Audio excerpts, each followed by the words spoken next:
Saudar a todos os irmãos com a paz do Senhor e convidá-los para que abramos as nossas Bíblias e juntos vamos ler um trecho da palavra de Deus. Não pude estar ontem aqui à noite, não sei qual o trecho bíblico que foi lido, mas eu estava nesta tarde na presença do Senhor, pensando nesta reunião, e esta palavra que vamos ler veio ao meu coração. Abramos as nossas Bíblias no livro de Josué. Nós vamos ler no livro de Josué, no capítulo de número 15. Nós vamos fazer a leitura dos versículos 16 a 19. Diz assim: E disse Calebe: Quem ferir a Quiriate-Sefer e a tomar, lhe darei a minha filha Axa por mulher. Tomou-a, pois, Otoniel, filho de Quenaz, irmão de Calebe, e deu-lhe a sua filha Axa por mulher. E sucedeu que, vindo ela a ele, o persuadiu que pedisse um campo a seu pai. E ela se apiou do jumento. Então Calebe lhe disse: Que é o que tens? E ela disse: Dá-me uma bênção, pois me deste terra seca. Dá-me também fontes de águas.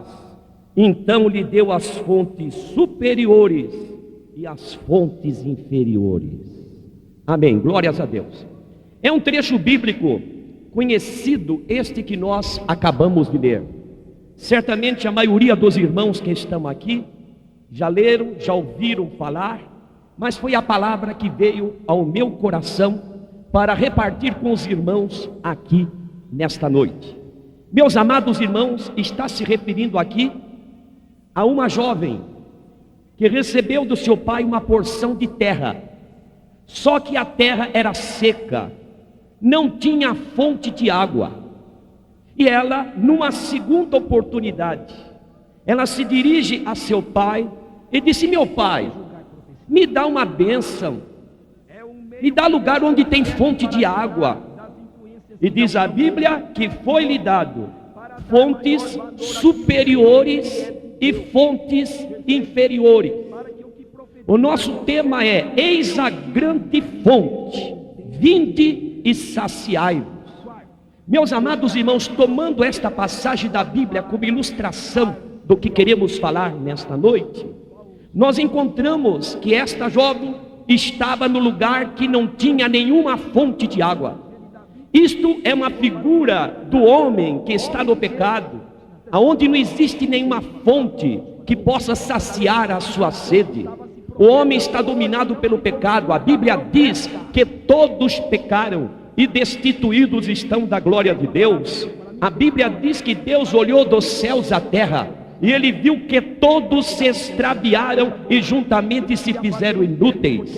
A Bíblia nos diz que até mesmo aquela criança bonita que ao nascer é a alegria do pai, é a alegria da mãe, já nasce em pecado. Não é a maneira da concepção que a Bíblia se refere, mas é o germe do pecado que estava nos pais, que por sua vez estavam nos avós e nos bisavós, e indo pelo caminho dos nossos ancestrais, nós chegamos em Adão, que quando ele pecou, a raça humana toda caiu com ele, e é por isso que diz a Bíblia que o pecado passou a todos os homens, e é também por essa razão que a Bíblia diz que Deus encerrou a todos debaixo do pecado, para com todos usar da sua misericórdia. Sim, o homem ficou sem nenhuma fonte de água.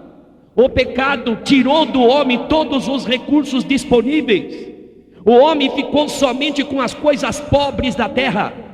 Usando uma figura da Bíblia, quando o rei Nabucodonosor, rei de Babilônia, invadiu Jerusalém, a preocupação dele, diz a Bíblia, foi levar as pessoas que tinham capacidade, que tinham profissão, que tinham recurso. E dentro de uma expressão da Bíblia, ele só deixou em Jerusalém o povo pobre da terra, porque o restante ele levou todo embora. O homem, pelo pecado, ficou somente com as coisas pobres. As coisas valiosas foi-lhe retirada. O pecado arruinou o pecado tirou do homem aquilo que de valor o homem tinha dado, o homem tinha recebido da parte do Senhor nosso Deus. Usando aquelas palavras do Senhor Jesus, na parábola do bom samaritano, diz que descia um homem de Jerusalém para Jericó e caiu na mão do salteador. O salteador roubou tudo quanto ele tinha, espancou o homem, deixou o homem caído lá na estrada, como que morre ou não morre. Assim também o homem foi atingido pelo pecado. O pecado arruinou, o pecado tirou, o pecado roubou do homem aquilo que de valor Deus tinha dado para a sua vida. E a semelhança desta jovem que estava no lugar, que é uma região lá de Israel que não tem nenhuma fonte de água, é uma sequidão tremenda. Assim o homem está nesta sequidão tremenda, como que a mendigar, como aconteceu com Bartimeu, que estava mendigando ali na entrada da cidade de Jericó, ou como aquele coxo que estava mendigando naquela porta formosa que dava acesso ao templo em Jerusalém. Sim, o homem perdeu todas as fontes de água. Foi criado à imagem e semelhança de Deus, foi criado com luz, foi criado com graça, foi criado com muitos valores espirituais, mas esses valores espirituais foram roubados pelo pecado, ficou numa terra sem nenhuma fonte. Mas aqui diz a palavra do Senhor, que ela recebeu bênçãos superiores e bênçãos inferiores.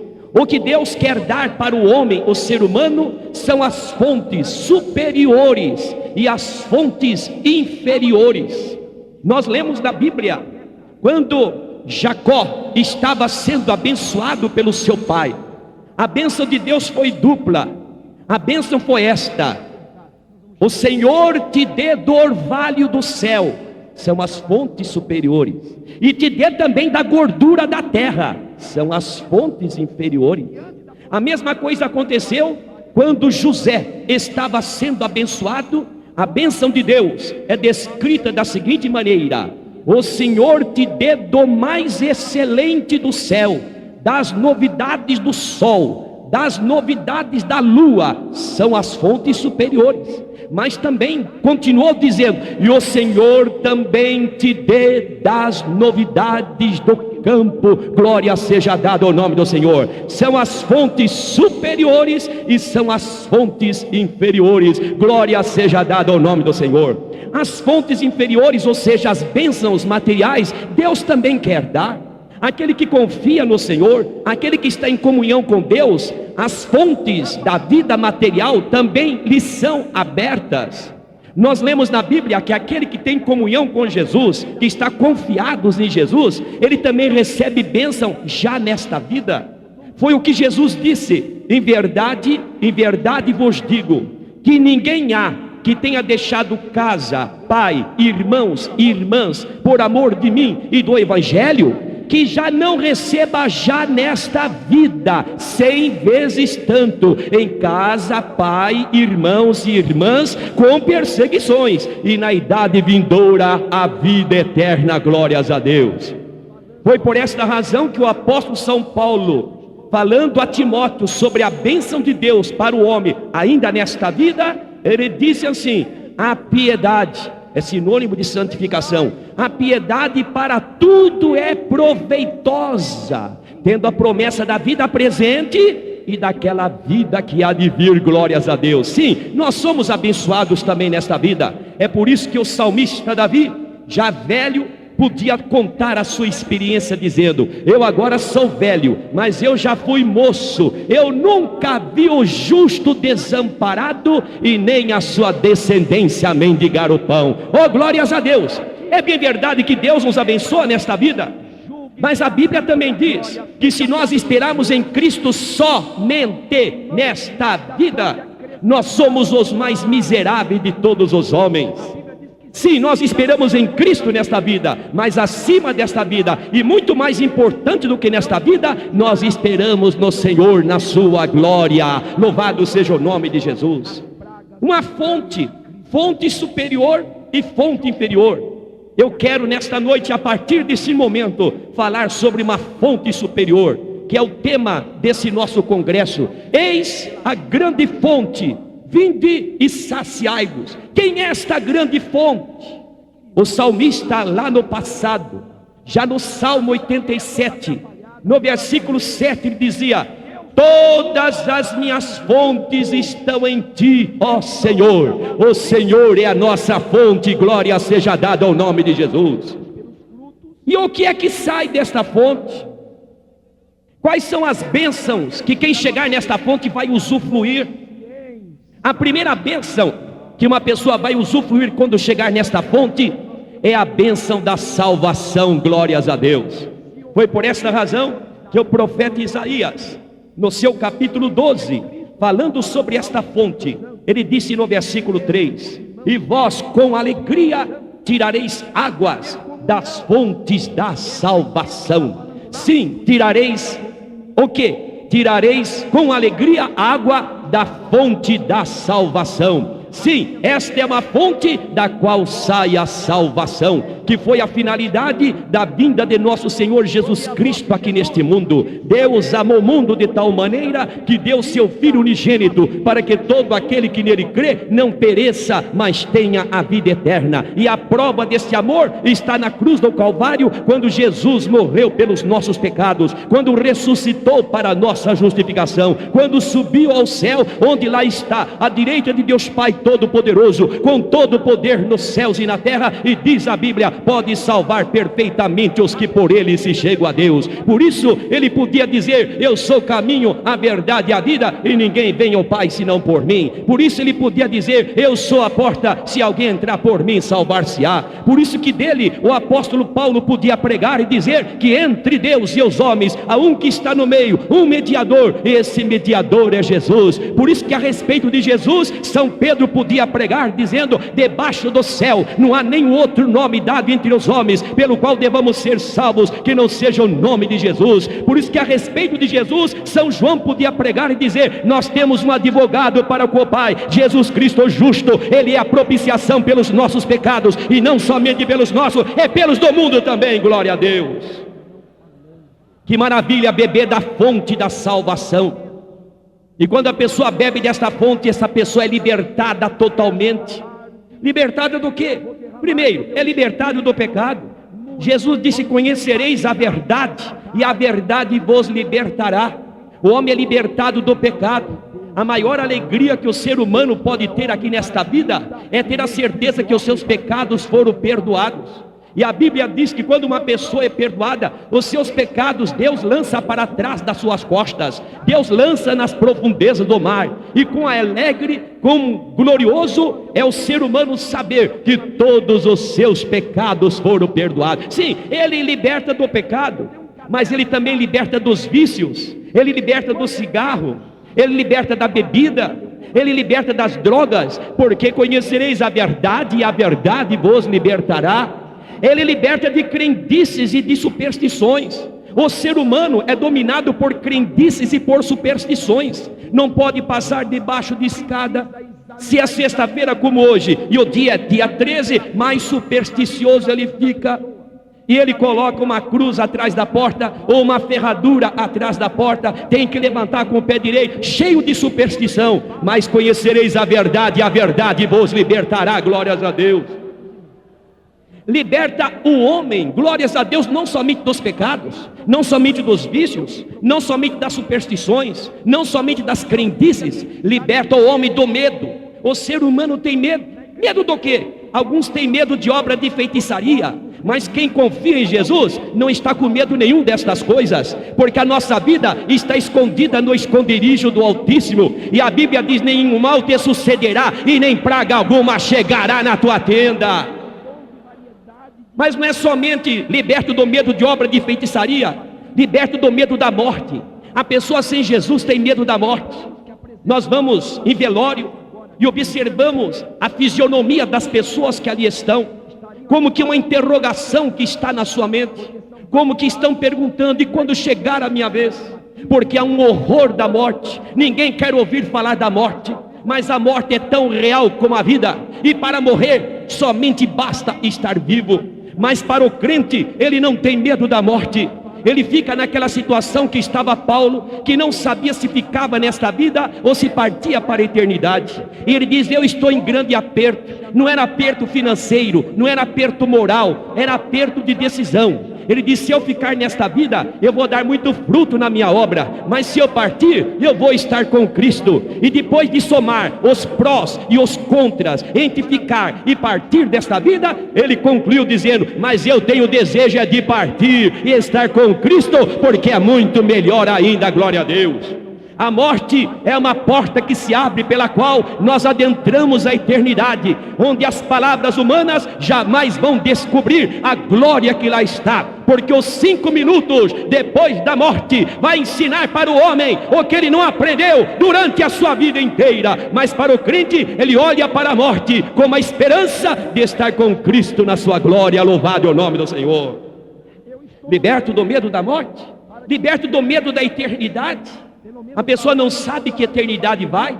Somente o crente, e ninguém mais além do crente, pode responder as 3 perguntas mais importantes da vida. E quais são as 3 perguntas mais importantes da vida? Quem você foi, quem você é e quem você será.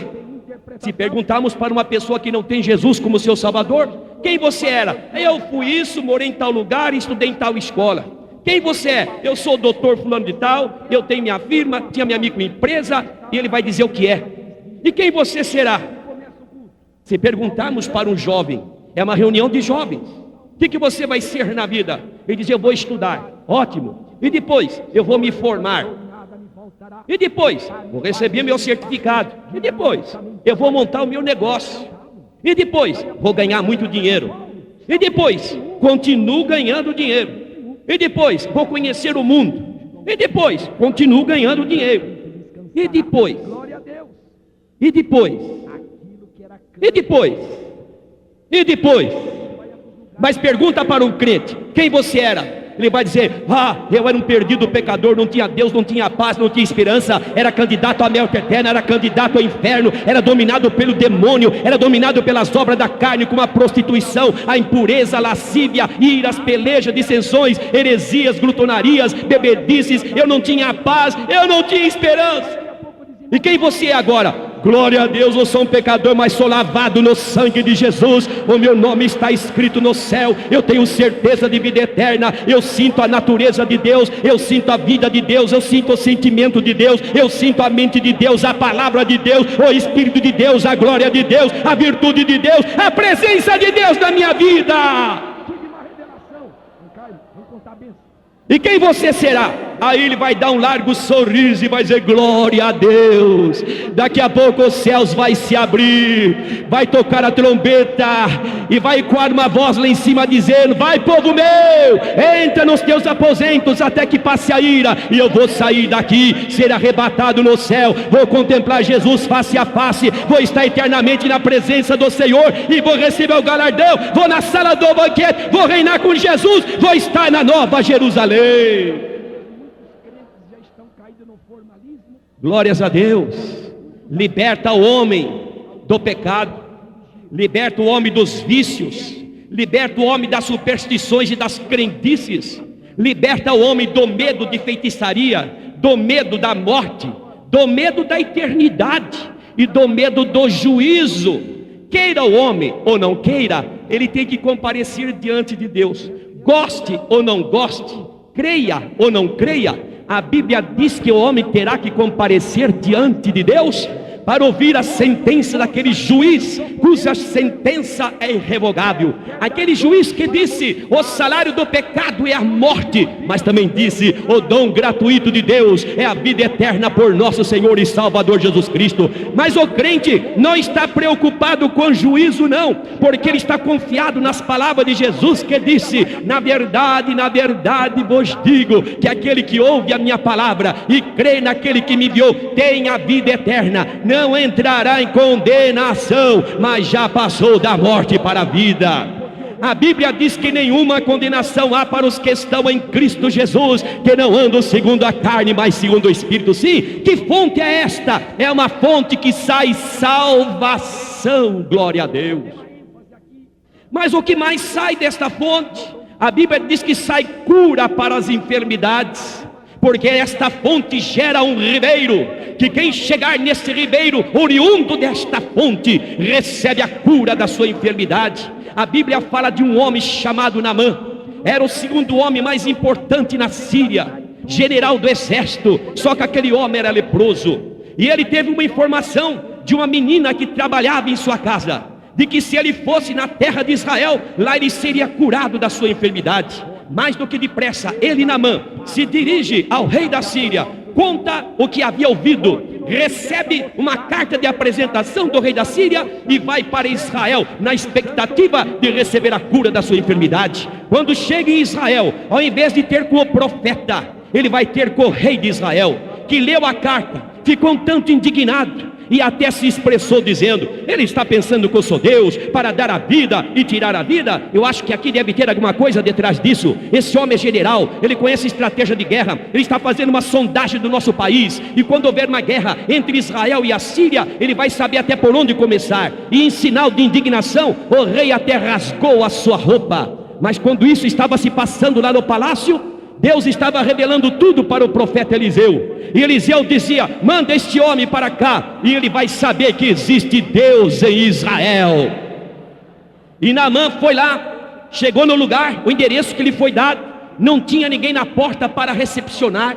Quando Naamã vinha pelo caminho, ele vinha imaginando: eu vou encontrar o profeta vai ficar de pé, o profeta vai levantar as mãos aos céus, o profeta vai fazer uma oração ao seu Deus, e depois ele vai passar a mão no lugar que eu sou leproso, e eu vou ficar curado. Nada disso aconteceu. Ele não viu o profeta não ficou de pé, o profeta não levantou a mão, o profeta não passou a mão no lugar onde ele era leproso. Mas um recado o profeta mandou através do seu auxiliar, que saindo para fora da casa, disse para o general: olha aqui, general, olha aqui, Naamã, o meu senhor mandou que tu vá lá no Jordão e mergulhe 7 vezes, que vai ficar curado da sua enfermidade. Naamã ficou indignado, pensando: eu pensei que ia chegar aqui, ver o profeta, não vejo, que ele ia orar, ele não ora, queria passar a mão no lugar que eu sou leproso, eu não sou, e ainda me dá um recado a mim, eu, general Naamã, recebendo um recado, e um recado desta ordem, para mim mergulhar no Jordão, naquela água suja, barrenta, quando lá na minha terra, na Síria, tem o rio Abana, rio Farpar, água limpa, água boa, água sem poluição. Eu perdi meu tempo, eu vou embora. E quando ele já pensava em ir embora, alguém da sua comitiva o convenceu, dizendo: majestade, se o profeta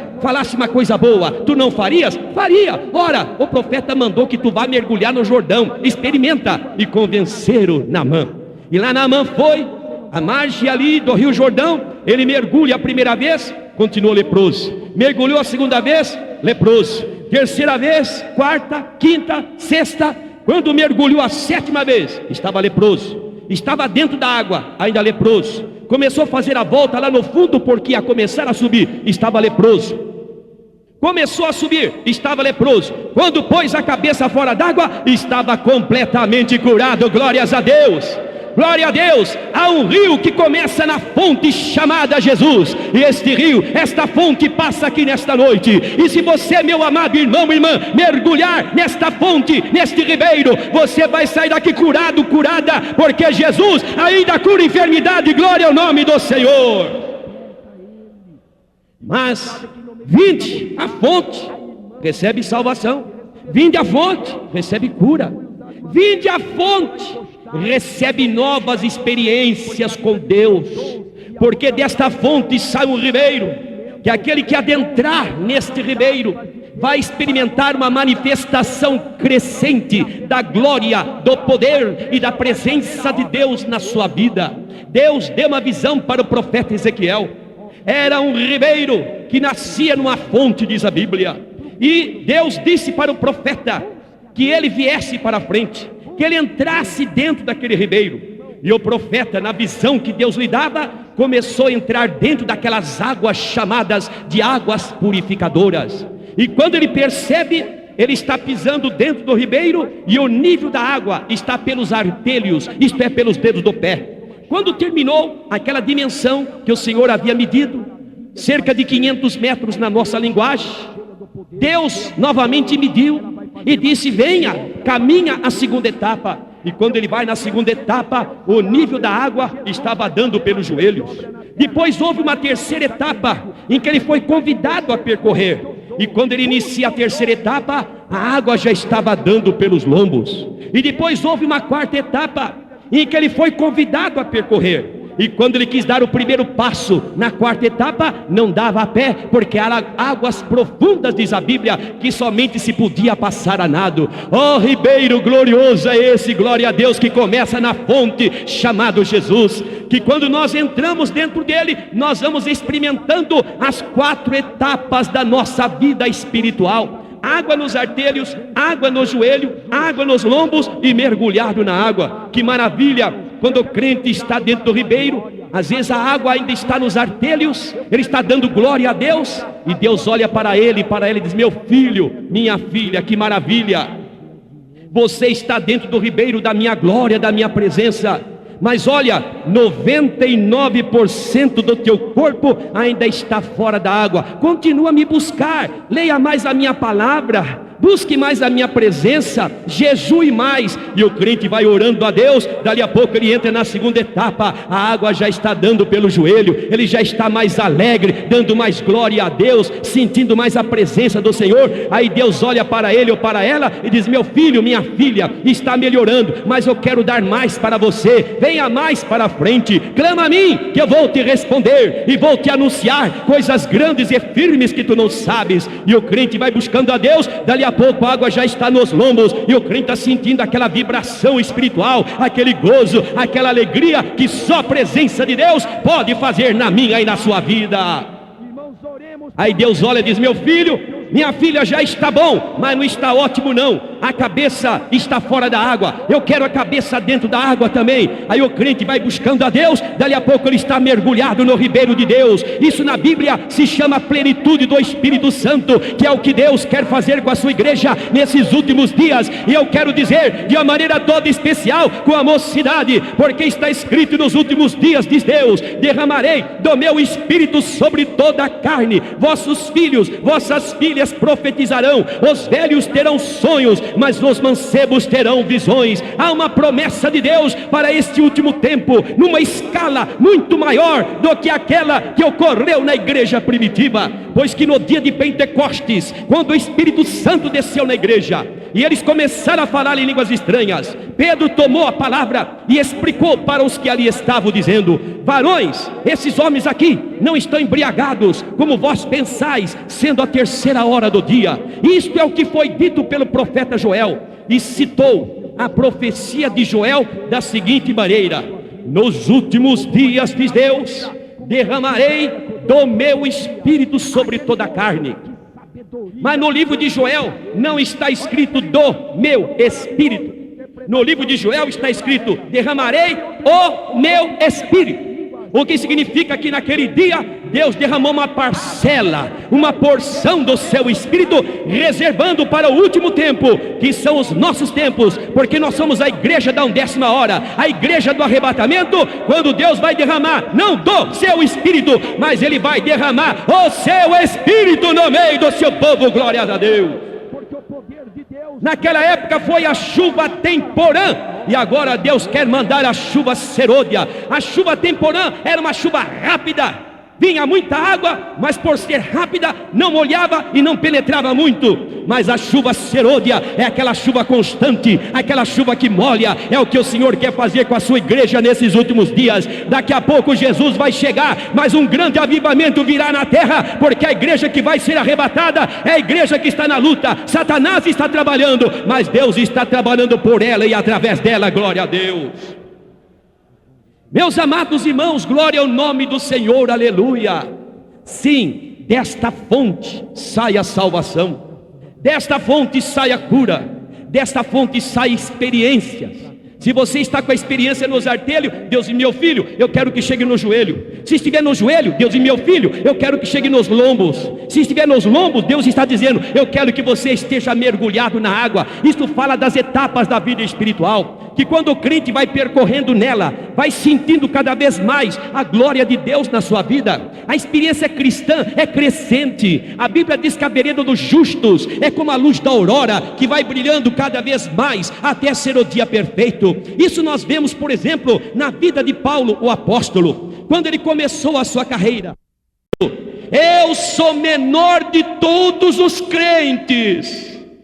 Está ficando bom. Antes não era inferior a nenhum apóstolo, depois era inferior a todos os apóstolos, agora diz que é inferior a todos os crentes. Mas antes de partir para o Senhor, ele escreveu a última carta, que é a Timóteo, dizendo: Cristo Jesus veio para salvar os pecadores, dos quais eu sou pior deles. Mas quando ele falou isso, também ele disse: já não sou eu mais que vivo, é Cristo vivendo em mim. E a vida que eu vivo agora, viva na fé do Filho de Deus, o qual me amou e se entregou a si mesmo por mim. Glória a Deus. Desta fonte sai salvação, desta fonte sai cura, desta fonte sai, glória a Deus, novas experiências, desta fonte sai vitória. No Salmo 110, versículo 7 está escrito assim: pelo caminho descedentar-se-á no ribeiro, e andarás de cabeça erguida. Bebe água onde? No ribeiro. O que acontece? Anda de cabeça erguida. Oh, glórias a Deus. Por que o crente anda de cabeça erguida? Porque ele está bebendo daquela fonte, glórias a Deus, desse ribeiro, aleluia. Meus amados irmãos, glorificado seja o nome de Jesus. E quando o crente bebe desse ribeiro, ele anda de cabeça erguida, isso é vitória. Ele não anda de cabeça baixa, olhando para baixo, não. Ele fica olhando para cima, vitorioso, glória a Deus. Isso significa a vida de vitória. Significa que o crente está vencendo os três grandes adversários. Os três grandes adversários, meu, teu, da igreja, de você, meu jovem. É o mundo, é a carne e é o diabo. Mas quem está andando de cabeça erguida prosseguirá pelo caminho, descedentar-se-á no ribeiro, e prosseguirás de cabeça erguida. Prosseguirás, prossegue hoje, prossegue de manhã, prossegue à tarde, prossegue à noite, prossegue essa semana, a outra semana, e vai andando, e sai da frente dele, porque ele está prosseguindo, ele está bebendo do ribeiro. O ribeiro é Jesus, ele anda de cabeça erguida, ele vence o mundo, ele vence a carne, ele vence o diabo. Nós vencemos o mundo porque a Bíblia diz: esta é a vitória que vence o mundo, a nossa fé. Nós vencemos a carne. A carne não é isso que eu tenho aqui, nem que você tenha. Isso aqui é pó, isso aqui é tecido. A carne é aquela origem má que está dentro de mim, dentro de você, que cobiça contra o Espírito, e o Espírito contra a carne, para que não façamos a vontade de Deus. Mas a Bíblia diz, e eu tenho uma boa palavra de Deus para você, a Bíblia diz que os que são de Cristo crucificaram a carne com as suas paixões e concupiscências. E muitas vezes a carne quer levantar e quer falar, quer xingar, quer brigar, quer fumar, quer beber, quer tomar satisfação, quer tomar vingança. Mas o novo homem que está dentro de mim, dentro de você, diz: carne, fica quieta aí, cala a boca aí, eu sou nova criatura, eu fui gerado de novo, eu tenho Cristo, Cristo vive em mim. Irmãos, quando Davi foi enfrentar o Golias, porque esta é a expressão verídica, ele foi enfrentar o Golias. Diz a Bíblia que o Saul, vendo aquele rapazola, o mancebo ainda, não tinha um homem que se candidatasse. Você é um mancebo, rapaz. Ele é um guerreiro desde a sua, olha o tamanho dele, olha a arma dele, você ainda é um mancebo. E Davi deu um testemunho, majestade. Eu quero dar um testemunho. Eu estava pastoreando as ovelhas do meu pai. Apareceu um leão, apareceu um urso, queria pegar uma delas. Eu fui lá, peguei o leão e o urso pela barba, fui cara a cara, peguei pela barba, eu fui e matei o leão, matei o urso. Vou fazer a mesma coisa para esse incircunciso filisteu. Quem é ele para afrontar os exércitos do Deus vivo? Não tinha alternativa, então Saul disse: tirar a minha capa. Ora, a Bíblia diz que Saul era o homem mais alto que tinha em Israel. Numa linguagem nossa, talvez o manequim dele, o tamanho da roupa dele, o manequim, talvez fosse 60. E de Davi, que era um mancebo, talvez fosse 42. Então, quando Saul tirou sua capa e pôs em Davi, ficou um negócio grande, irmão. E passando lá embaixo, todo esquisito. E Davi diz: tira de mim esse negócio, não sei andar com esse negócio. Mas como que você vai, Davi? Deixa comigo, eu vou lá no ribeiro. Tem uma fonte lá, e tem um ribeiro, lá tem pedra. E eu vou pegar pedra lá do ribeiro, de dentro do ribeiro. E foi lá, pegou 5 pedras. E não precisou usar 5 não. Porque quando foi enfrentar o gigante Golias, que dizia: rapaz, você está pensando que eu sou algum cachorro para vir assim a mim? Trazendo um pau na sua mão? Era o cajado de pastor que ele tinha na mão. Mas Davi diz: olha aqui, tu vens a mim com a tua espada, tu vens a mim com a tua armadura, mas eu venho a ti em nome do Senhor dos Exércitos, a quem tu tens afrontado. Pegou uma das 5 pedras, girou e atirou. E aquela pontaria foi na direção de Deus, atinge a cabeça do gigante, ele cai atordoado e Davi corre. É a 5ª vez que ele corre, porque em 1 Samuel 17, 5 vezes Davi correu, e quando correu a última vez, ele estava com os 2 pés em cima da barriga do homem, arrancou-lhe a espada, cortou-lhe a cabeça e deu a vitória para o povo de Deus, aleluia. Mas sabe onde ele foi buscar pedra? No ribeiro, glória a Deus. Mas talvez você está dizendo: irmão Valdir, ótimo, do ribeiro sai salvação, do ribeiro sai cura, do ribeiro sai nova experiência, do ribeiro sai vitória, do ribeiro sai o batismo com o Espírito Santo, porque João 7,37, Jesus no último dia da festa diz: quem tem sede, vem a mim e beba. E isto disse ele do Espírito que haviam de receber os que nele crescem. E afinal de contas, talvez você esteja perguntando: como é que eu recebo? O que eu faço para beber desta água? Para provar desta água? Para sentir o frescor e as vitórias que existem nesta água? Primeiro, você precisa descer. Está escrito, meus irmãos, que quando Eliezer, mordomo de Abraão, foi buscar uma noiva para Isaque, filho do seu senhor, e ele encontrou com Rebeca, ele pediu um sinal, que se ele pedisse água, a moça lhe desse água, e ainda oferecesse água para os seus animais, que aquela seria a moça que Deus tinha preparado para o filho do seu senhor, isto é, para Isaque. E realmente quando ele chega ali, pede água à moça, aí diz a Bíblia, em Gênesis capítulo 24, diz a Bíblia: a moça desceu a fonte, teve que descer, encheu o cântaro lá embaixo e depois subiu. Para subir com o cântaro cheio, precisa descer. E quando nós descemos, pode estar certo que o seu cântaro vai ficar cheio, glórias a Deus. Irmãos, as coisas de Deus são paradoxo. Para viver, a Bíblia diz tem que morrer. Para ganhar, a Bíblia diz tem que perder. Para ser grande, a Bíblia diz fique pequeno.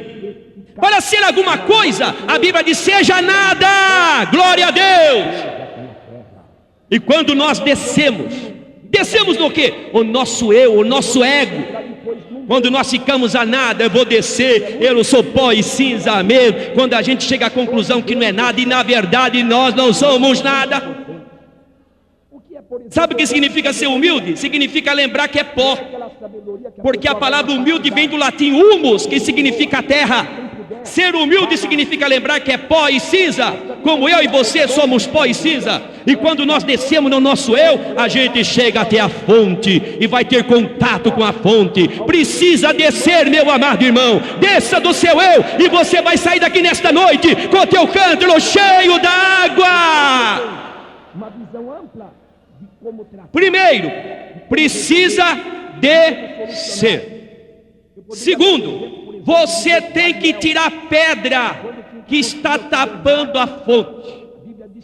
Está escrito que quando Jacó chegou ali junto à sua parentela, chegando lá na Mesopotâmia, ele encontrou um rebanho de pastores. Inclusive tinha uma pastora, Raquel, com as ovelhas. Só que diz a Bíblia que tinham que juntar as ovelhas e depois tinha a fonte. Só que tinha uma tremenda pedra em cima da fonte e tinha que juntar todo o rebanho para que um homem com muita força pegasse a pedra, removesse da boca da fonte, do poço, para que pudessem pegar água para o rebanho e para as pessoas. Tinha que tirar a pedra. Para beber desta fonte, precisa tirar a pedra. Às vezes existe uma tremenda pedra que, se você não bebeu desta fonte, quem sabe você ainda não recebeu a graça de Deus, porque existe uma pedra. Quem sabe você até já recebeu Jesus como seu Salvador, mas você ainda não bebeu do poder do Espírito Santo, das vitórias de Deus, porque existe uma pedra que precisa ser tirada, e essa pedra chama-se a incredulidade. A hora que essa pedra for removida, a fonte está à tua disposição. Glórias ao nome de Jesus. Meus irmãos, foi um homem desesperado que chegou para Jesus e falou do problema que ele tinha ligado ao seu filho. O seu filho, o diabo pegava o filho dele, jogava no fogo ou na água. Alguém tinha que correr, senão ou ele morria queimado, ou então morria afogado. E ele chegou, Jesus não estava, trouxe o problema para os discípulos de Jesus, eles não puderam resolver o problema. Nesse espaço de tempo, Jesus descia do monte, pois lá estava orando, e aquele homem desesperado chega-se para Jesus e disse: olha aqui, mestre, eu trouxe aqui o meu filho, mas os teus discípulos não puderam resolver o problema. Olha, o problema do meu filho é esse, contou o problema todinho. E terminou dizendo: se tu podes fazer alguma coisa, faça, Jesus, faça. E Jesus olhou bem para aquele homem, olhou bem nos seus olhos, quem sabe lágrimas caindo pelo seu rosto, e disse: se tu podes crer, tudo é possível ao que crê. O homem chegou à conclusão: é diferente, não é ele que não pode, não é ele que não quer, é eu que não estou crendo, não estou crendo coisa nenhuma. Mas ele tomou uma posição, disse: Senhor, agora eu creio, ajuda a minha incredulidade. Arrancou a pedra, e diz a Bíblia, na mesma hora Jesus fez o milagre. Glórias a Deus. Tira a pedra e você vai ver a bênção de Deus chegar aí. Remova esta pedra, vai removendo, e deixa que a fonte fique aberta à tua disposição. O Rabachu de Canda. Primeiro, para pegar a água da fonte tem que descer. Segundo, tem que tirar a pedra. Terceiro, tem que estar com a vasilha vazia ou limpa para comportar a água que vai ser apanhada. Porque se estiver ocupada a vasilha, não pode se colocar água, porque dois corpos não podem ocupar no mesmo instante o mesmo lugar. É necessário que tiremos alguma coisa para a água ficar dentro da vasilha.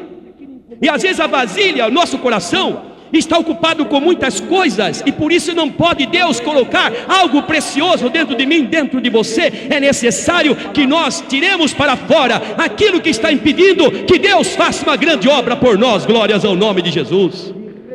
Irmãos, nos dias de Isaac, ele passava por um problema difícil, não chovia onde ele estava, e ele ficou num problema difícil. Não chovendo, não adianta plantar, não tendo o que plantar, não tem o que comer, e não tendo o que comer, a morte vai chegar.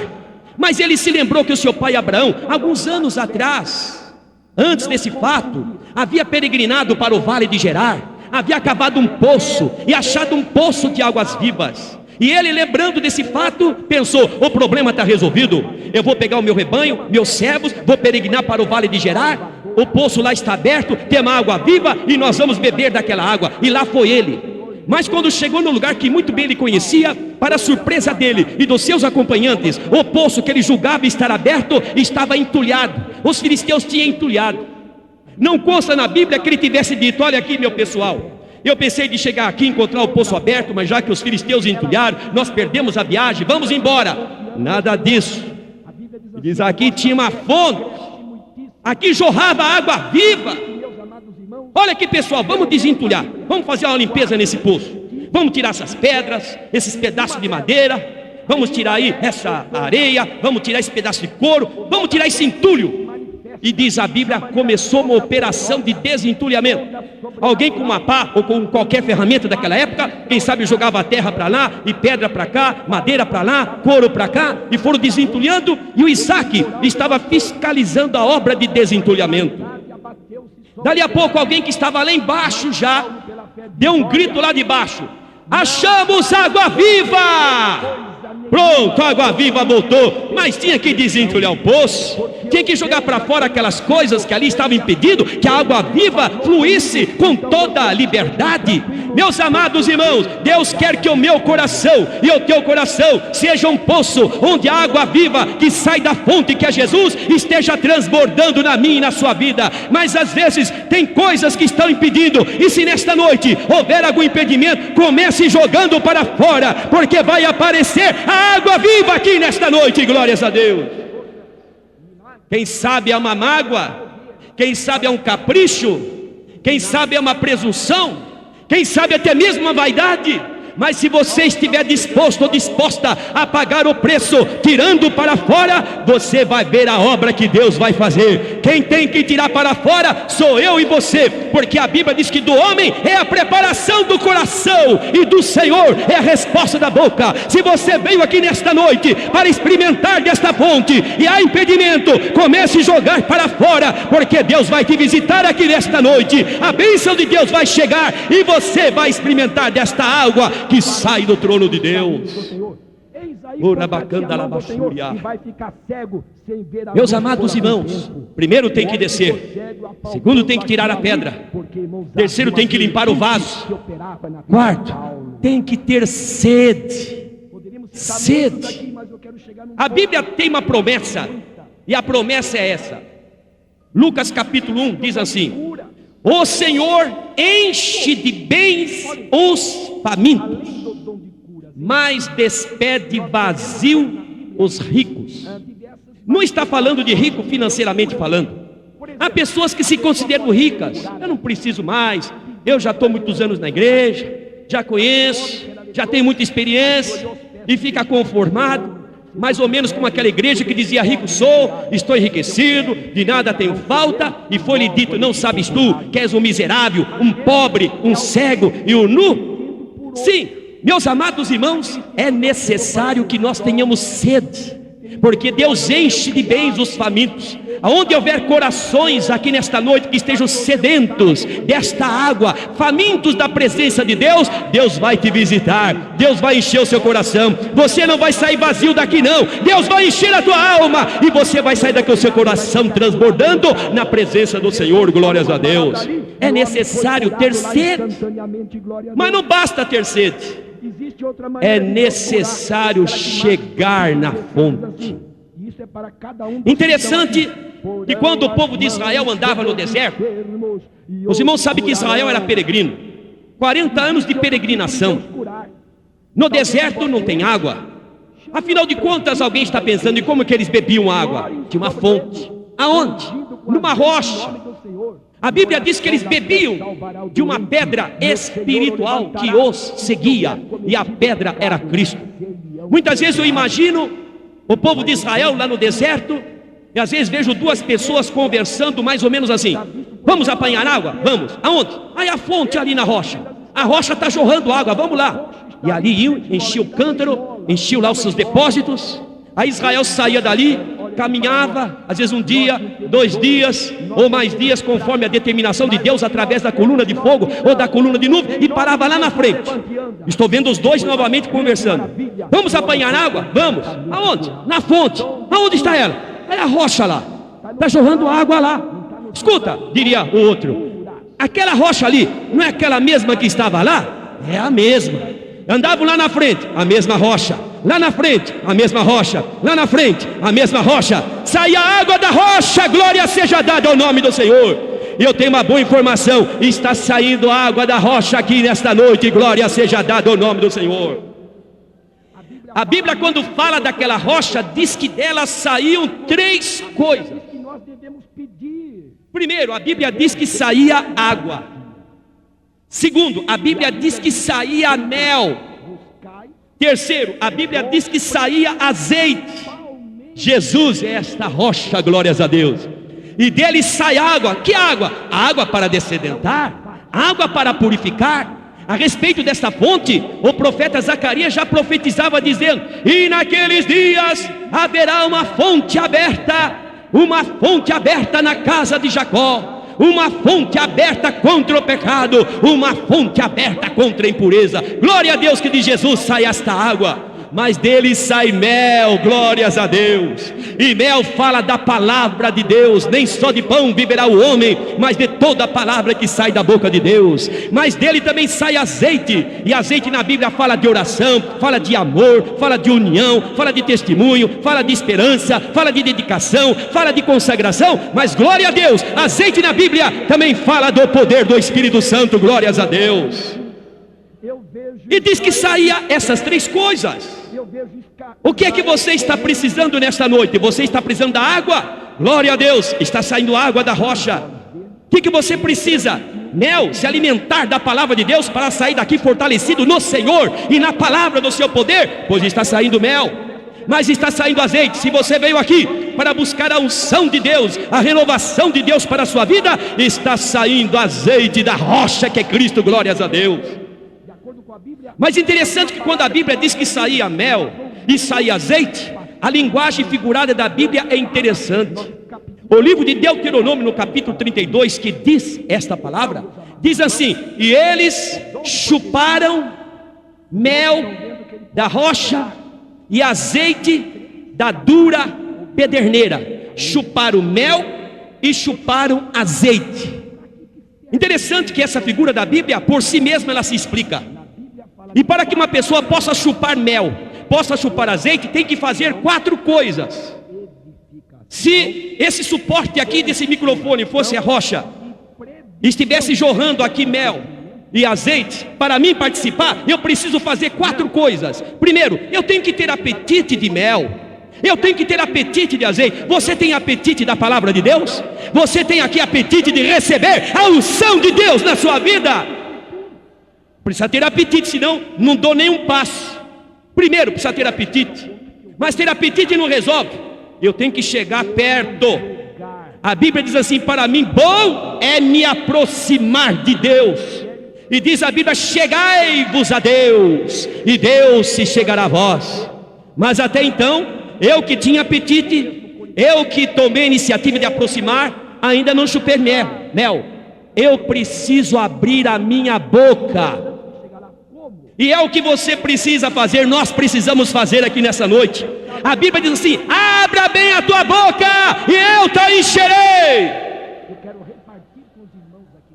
Mas abrir a boca também não dá para chupar. Tem que agora colocar a boca na rocha e começar a chupar. Ou seja, extrair da rocha o mel, o azeite que está saindo dela. Jesus está aqui nesta noite, a palavra de Deus está nele, o poder do Espírito de Deus é ele quem dá. Liga-se com Jesus e começa a chupar já o mel e o azeite que sai da rocha, glória a Deus. Urabacanda labarraia.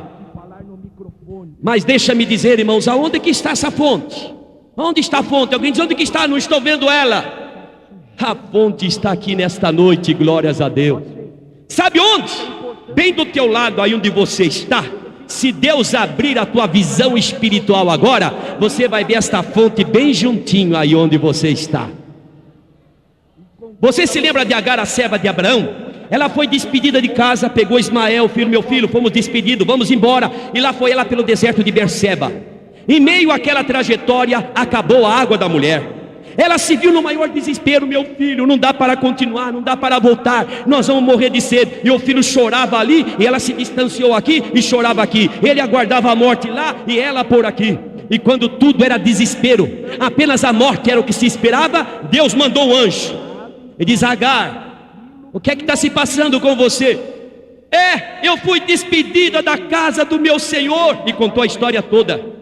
Quando ela terminou de contar a história, diz a Bíblia que o Senhor abriu os olhos dela e ela viu a fonte. Sabe onde estava? Do lado dela. E ela estava dizendo que ia morrer de sede. Meu amado irmão, mesmo você estando de pé ou você estando assentado, a bênção de Deus está aí do teu lado. A fonte está aí do teu lado. Comece a beber desta fonte. Participe desta água pura, cristalina, sem poluição. Água que sai do trono de Deus. Aleluia. Glória a Deus, glória a Deus. Você está sentindo o Senhor aqui nesta noite? Você está sentindo?